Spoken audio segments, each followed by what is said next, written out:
Kiai Haji Ahmad Hafiduddin bin Usman Basyaiban atau yang kerap disapa dengan panggilan Mbah Hafid Nogosari lahir di Desa Brongkal Kecamatan Pagelaran, Kabupaten Malang. Beliau merupakan putra dari pasangan Kiai Haji Ageng Usman berasal dari Mataram dan masih ada keturunan dengan Raden Fatah sekaligus juga keturunan Prabu Brawijaya Majapahit. Ayah beliau, Kiai Haji Ageng Usman dimakamkan di pemakaman Gribik Malang.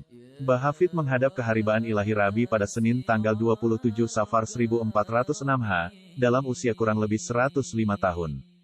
Beliau meninggalkan 12 putra-putri, dan diantaranya yang masih hidup, Kiai Haji Nur Ali Yasin, Kiai Imam Ahmad Nur Sadah, dan Kiai Hasan.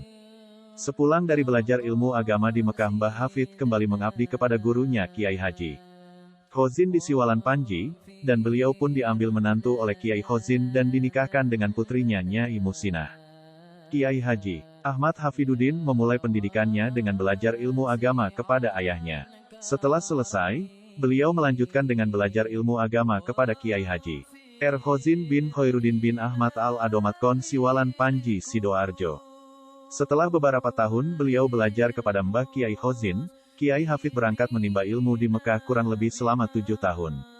Menurut salah satu sumber dari almarhum Mbah Kiai Ibrahim Pasuruan, teman mondok Mbah Hafid, bahwasanya menurut beliau jika Kiai Hafid juga berguru kepada Mbah Kolil Bangkalan selama kurang lebih 16 tahun. Setiap hari Minggu beliau Mbah Hafid mengadakan pengajian kitab tafsir secara umum yang banyak dihadiri oleh masyarakat dan kiai-kiai sekitar Kecamatan Rambi Puji. Ketika membaca ayat-ayat suci Al-Quran suara beliau sangat tartil, merdu dan sangat fasih. Beliau sangat hati-hati dan benar-benar menerapkan ilmu tajwid sesuai makhorijul hurufnya. Begitu juga ketika beliau membaca aurat zikir-zikir, beliau membacanya dengan cara perlahan, jelas, fasih, tidak terburu-buru. Karena bahasa Arab beda pengucapan artinya bisa jauh berbeda.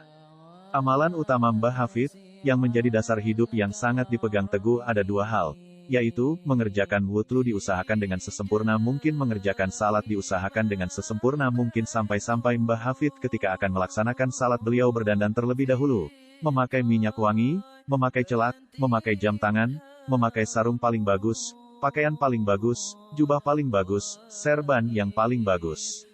Dan beliau senantiasa mengerjakan salat 5 waktu secara berjamaah. Sehingga apabila ada santri atau salah satu keluarga beliau sendiri yang tidak salat berjamaah, maka beliau tidak segan-segan untuk memberikan hukuman. Mbah Hafid tidak hanya terkenal dengan kealimannya tapi juga dengan kekeramatannya.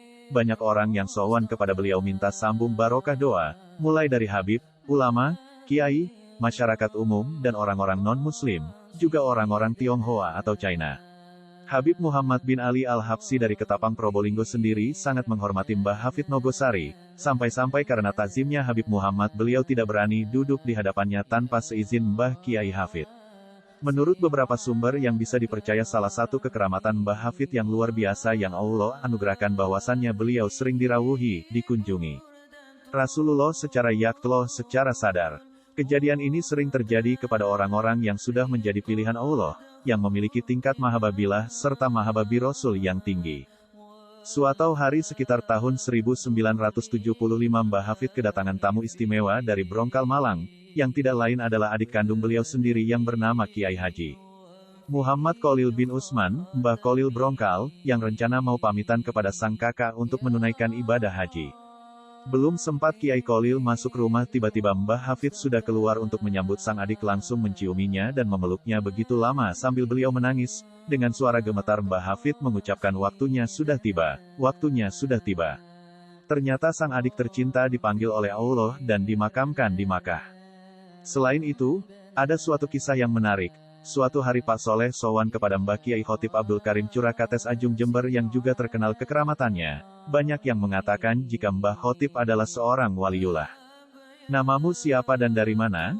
Tanya Kiai Khotib. Nama saya Soleh dari Nogosari Kiai, jawab sang tamu, kamu beruntung tinggal di Nogosari. Di situ ada wali agung yang masih hidup dan kedudukannya lebih tinggi dari saya. Mbah Hafid itu adalah wali kutub.